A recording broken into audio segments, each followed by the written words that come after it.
It's the midweek edition of Business Incorporated. A warm welcome to all our viewers from around the world. I am Bolaji Akinwale.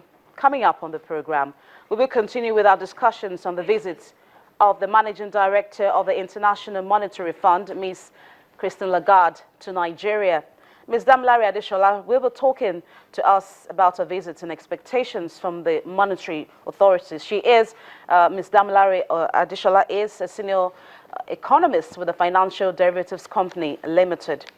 Also on the program, sales of guns in the U.S. are rising just as President Barack Obama unveils control measures designed to limit the availability of weapons.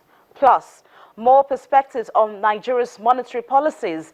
Gami Nonyan, senior macroeconomist from Ecobank London, will be joining us later on the program.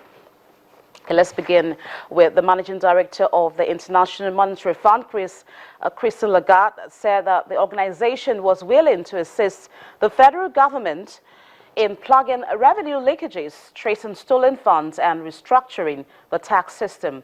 She also said that Nigeria had all the potentials to overcome the current economic challenge of falling commodity prices without resorting to the IMF for financial support. We'll be taking a detailed look at the visits later in the program. Okay. Inflation in the Eurozone remained at 0.2% in December, unchanged from November. According to Eurostat estimates, price growth in food, alcohol and tobacco slowed slightly compared with November, while the drop in energy prices was also smaller. The rate was lower than the 0.3% rise expected by economists. The data will put pressure on the European Central Bank to act further to boost the struggling European economy. The central bank disappointed market hopes last month with its attempt to revive the economy, which were less dramatic than analysts had expected. Okay, now China and Britain have agreed to strengthen the relationship between both of them in a bid to have greater results in the new year. Now, the foreign ministers for both countries held a press conference stating their plans, which involves building of future projects. Officials from China and the UK on Tuesday held talks on continuing the momentum of China-Britain relations and cooperation in the new year. A joint press conference was also held where China's Foreign Minister Wang Yi and the UK Secretary of State for Foreign and Commonwealth Affairs, Philip Hammond, exchanged views in building future projects and working together in various fields. Wang and Hammond agreed that China's President Xi Jinping's state visit to the UK last October was a great success, and now both sides have the responsibility to implement the decisions and commitments made during his visit. We need to further deepen practical cooperation in all fields.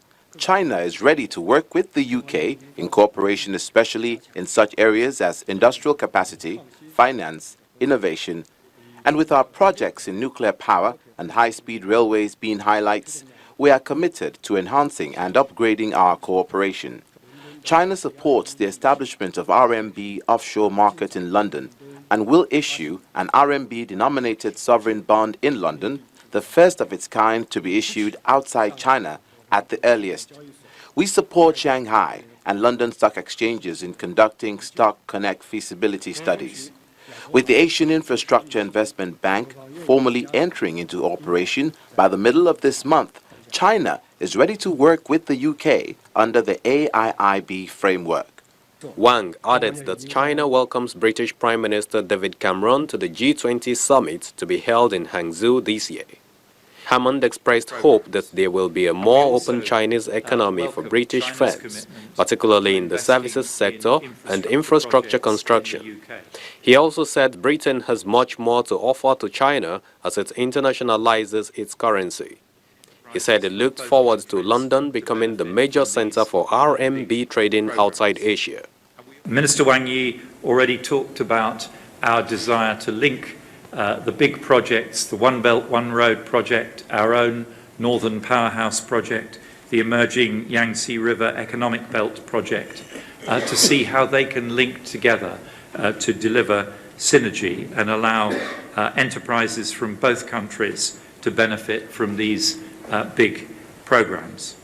And we also welcome China's commitment to investing in infrastructure projects in the UK. China will be a big contributor to the regeneration of Britain's civil nuclear power programme and has expressed a very strong interest in participating in Britain's high-speed rail development programme. The UK was among the first European economies to embrace the AIIB and actively participated in the Belt and Road Initiative. It has become the main investment destination for Chinese companies. Both sides expressed the willingness to strengthen cooperation in energy, finance, and trade to deepen China-UK relations in the golden era. The officials also announced new visa policies that will facilitate people-to-people exchanges between the two countries. From next week, Chinese nationals will be able to apply for a 2-year multiple entry visa to the UK for the same price as they currently apply for a 6-month single entry visa. China will also grant 2-year multiple entry visas to British visitors.